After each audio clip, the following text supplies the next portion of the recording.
Selamat pagi untuk Anda yang baru bergabung bersama kami di Sapa Indonesia Pagi. Anda kembali bersama kami di segmen Sehat di Tengah Pandemi. Segmen ini memang kami hadirkan sebagai tempat untuk Anda bertanya seputar kesehatan Anda.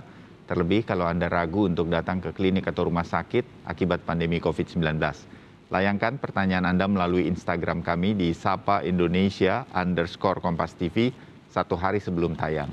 Atau kalau Anda sempat, Anda bisa juga menelpon ke line telepon interaktif kami, nomornya 021 53 660 500. Dan untuk pagi hari ini sudah ada Dr. Frans Abednego Barus, seorang dokter spesialis paru. Dr. Frans, selamat pagi. Selamat pagi. Baik, selamat pagi. Ya, apa kabar Dr. Frans? Sehat selalu? Luar biasa, sehat. Oke. Dr. Frans, seperti layaknya kalau di Sehat di Tengah Pandemi, bagian pertama kami membacakan pertanyaan dari netizen terlebih dahulu. Nah, ini yang pertama. @Rio-Tama3. Pagi dokter, usia saya 61 tahun. Berat saya saat ini 52 kg. Saya ingin menanyakan perihal penumpukan daging di dinding paru. Setelah dilakukan biopsi, hasilnya dinyatakan bukan sel kanker. Seberapa persen ya dok untuk memastikan tindakan tersebut sudah sesuai dengan hasilnya yang negatif dok? Terima kasih sebelumnya. Oh jadi Pak Rio ini ingin lebih yakin lagi. Bagaimana itu Dr. Frans? Silakan. Halo Dr. Frans. Ya, saya sudah mengamati pertanyaan Pak Rio ya. Pak Rio. Terima kasih untuk pertanyaannya. Jadi mungkin masalah yang ada pada Pak Rio ini lebih kepada dulunya dia pernah terkena apa yang disebut dengan pleuritis. Pleuritis itu adalah sebuah radang selaput paru di dinding paru, dan ketika itu menyembuh terjadi apa yang disebut dengan penebalan pleura. Penebalan pleura itulah merupakan kecacatan atau degeneratif yang memang tidak bisa kita lakukan apapun. Jadi kita memang membiarkan aja seperti itu. Kalau tidak ada keluhan, ya memang itu menjadi kecacatan, tidak bisa ditanggulangi seperti apa lagi gitu loh. Tapi kalau sudah menimbulkan keluhan nyeri yang amat sangat, mungkin tindakan operatif untuk mengikis bagian-bagian daging yang menjadi masalah itu sehingga kualitas hidup Bapak menjadi lebih baik gitu. Oh, oke. Itu saja yang harus diperhatikan. Mudah-mudahan tidak perlu melakukan apa-apa pun. Pak Rio sudah sehat terus. Gitu ya, Dr. Frans ya? Iya. Oke.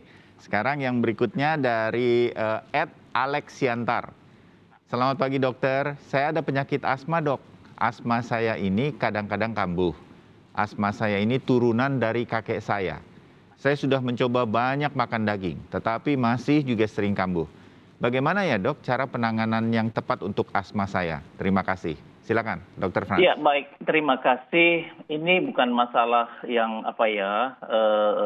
jarang, tapi ini masalah yang sering sekali terjadi, di mana masyarakat kita tidak tahu membedakan antara controlling asma dan penanganan asma. Selalu pasien kita berpikir asma itu ketika serangan, padahal ketika tidak serangan, asma terus berlanjut. Sehingga kalau asma itu kuncinya adalah controlling asma. Controlling asma itu dilakukan dengan memakai obat-obat inhaler. Inhaler itu yang dihirup dengan rutin selama 3 sampai 6 bulan pengobatan, bahkan ada yang kadang-kadang 1 tahun, tergantung dari respons pasien terhadap pengobatan tersebut.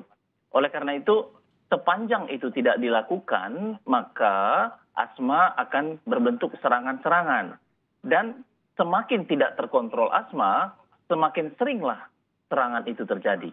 Nah, oleh karena itu, saya menganjurkan untuk dinilai asesmen asma dulu, kemudian kita menentukan terapi controlling yang tepat, dengan dengan sasaran bahwa tercapai asma terkontrol di mana serangan asma tidak pernah terjadi selama hidup. Karena asma itu sendiri tidak bisa disembuhkan. Tetapi asma bisa dikontrol sehingga pasien-pasien sama seperti mereka yang tidak menyandang asma. Begitu yang terbaik untuk pasien kita. Ya, oke. Mudah-mudahan Pak Alex bisa mengerti bahwa kita yang harus mengontrol asma ini. Mudah-mudahan nanti tercapai, tapi harus diperiksa dulu secara menyeluruh.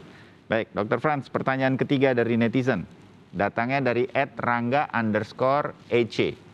Selamat pagi dokter, sudah 2 bulan ini saya batuk tidak kunjung sembuh. Saya sudah berobat ke dokter umum 2 kali dan obat yang diberikan sudah saya habiskan. Sudah swab antigen, hasilnya negatif. Saya ini perokok aktif dok, semenjak batuk ini kondisi tubuh saya sering sekali sakit.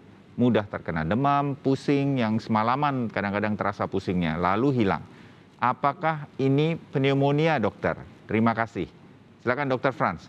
Kenapa Baik, ini? terima kasih untuk Pak pertanyaan Pak Rangga. Kalau saya lihat pada keluhan beliau ini lebih kepada TB paru. Jadi kalau pneumonia itu keadaannya akut, ditandai dengan demam, sesak nafas, dahak berubah berwarna hijau, kuning, nyeri dada. Tetapi kalau sudah berbicara dengan batuk kronik, kita berpikir Indonesia sebagai negara nomor 2 terbanyak TB paru di dunia, maka kita harus berpikir dulu ke arah TB paru.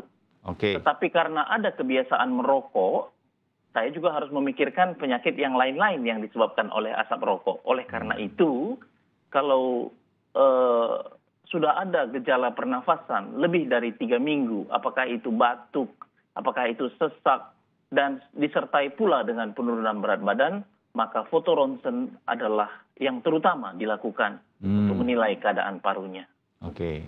Nah, itu baru nanti dari sana akan kita terlihat jelas diagnosisnya. Ya, oke. Apa penanganannya? Begitu ya? Penanganannya akan lebih tepat. Iya, baik. Saya rasa cukup jelas nih Dr. Franz untuk Pak Rangga. Mudah-mudahan Pak Rangga jangan khawatir, tapi memang harus periksa lebih jelas karena udah 2 bulan batuk nggak sembuh-sembuh, udah minum obat dari dokter. Nah, itu tanda bahwa kita harus periksa lebih detail lagi.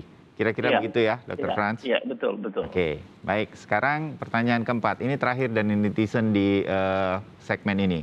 @Sumaningsih, pertanyaannya adalah, pagi dokter, sudah 7 hari ini saya sering batuk, ada dahak berwarna bening. Saya sudah berhenti merokok 1 bulan ini dokter. Saya mengobatinya dengan cara minum air hangat, namun tidak ada perubahan. Ada cara penanganan yang bagaimana ya dok, supaya cepat sembuh? Terima kasih. Silakan Dr. Franz. Iya, terima kasih. Jadi untuk penanganan yang tepat, tentu kita butuh diagnosis yang tepat. Iya. Jadi dengan keluhan-keluhan yang dikemukakan tadi, ini cenderung ke arah bronkitis. Karena seorang ex-smoker atau perokok aktif, itu kecenderungan terjadi bronkitis kronis karena iritasi asap rokok dalam jangka lama dan masif. Oleh karena itu, saya menganjurkan sekali untuk netizen kita untuk memeriksakan diri foto ronsen, paling tidak melakukan spirometri untuk mengetahui apakah sudah ada penyumbatan atau obstruksi jalan nafas. Karena memang pembentukan sputum atau dahak atau sekresi dahak itu lazim sekali terjadi pada seorang perokok. Nah, oleh karena itu bukan hanya sampai di situ kita berbicara, karena kalau hanya dahak mengatasinya ya dengan meminum mukolitik atau anti dahak. Tetapi efek merokok jangka panjang yang dilakukan ke penyakit-penyakit seperti PPOK, kanker paru, dan lain sebagainya, itu harus kita diagnostik. Jangan nanti hanya kita pikirkan asapnya, sementara bara apinya tidak kita matiin. Akhirnya yang terjadi adalah penyakit yang berkelanjutan. Oke. Demikian yang bisa saya. Ya, jelas ya. Mudah-mudahan untuk Sumaningsih ini juga perlu pemeriksaan yang lebih menyeluruh, berhubung punya sejarah perokok. Nah, kira-kira begitu. Sebagai dokter paru, Dr. Franz, saya rasa sudah benar nih, periksa dulu nih. Karena merokok bertahun-tahun bisa saja ada kemudian kemungkinan-kemungkinannya untuk diperiksa. Yang sabar dan tenang untuk kemudian nanti bisa sembuh semuanya. Baik, Dr. Franz, kita tutup dulu pertanyaan dari netizen, kita jeda, dan setelah ini saya dan Dr. Franz akan kembali untuk Sehat di Tengah Pandemi menjawab line telepon interaktif untuk Anda. Kami segera kembali.